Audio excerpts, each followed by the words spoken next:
Well, it's that spooky time of year again. It also happens to be Halloween. Right, who keeps screaming? Oh, sorry. Where was I? Ah, yes. Halloween. That time of year when the veil between the living and the dead is unveiled. But where did it all start? Now, I must warn you, it's a little spooky.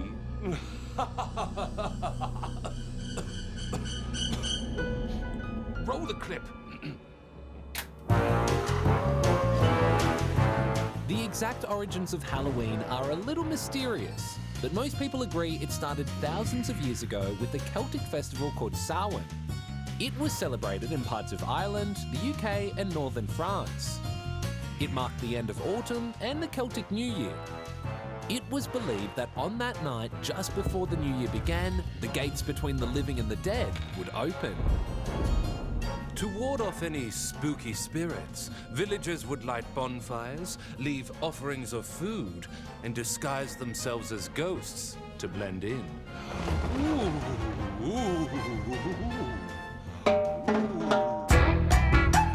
Later, Christianity came to Europe, bringing with it a new calendar and some new holidays, including All Hallows Eve on October 31st, which just so happened to be around the same time as Samhain. Put them together and what do you get? Salovsviv. Wait, that doesn't sound right. Halloween. Much better.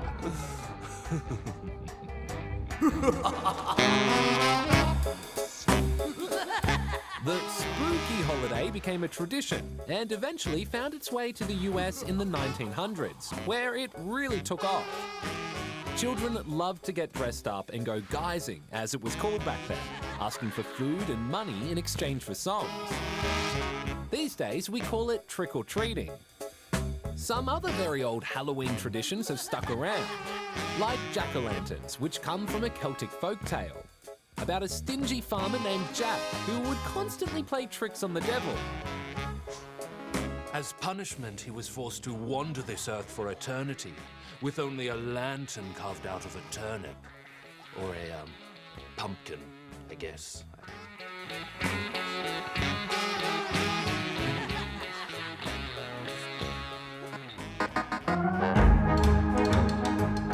Of course, Halloween isn't nearly as big here as it is in the US. But experts reckon it is getting bigger. Not that everyone's on board with the spooky spirit. Some people are not big on the idea of kids going door to door asking for food, and some reckon it's just encouraging us to buy and eat stuff we don't really need. After all that sugary food can be bad for your teeth. Which is why I always plan my dentist appointment around this spooky time of year. Hello, Dr. Bickmore. Say ah. Ah!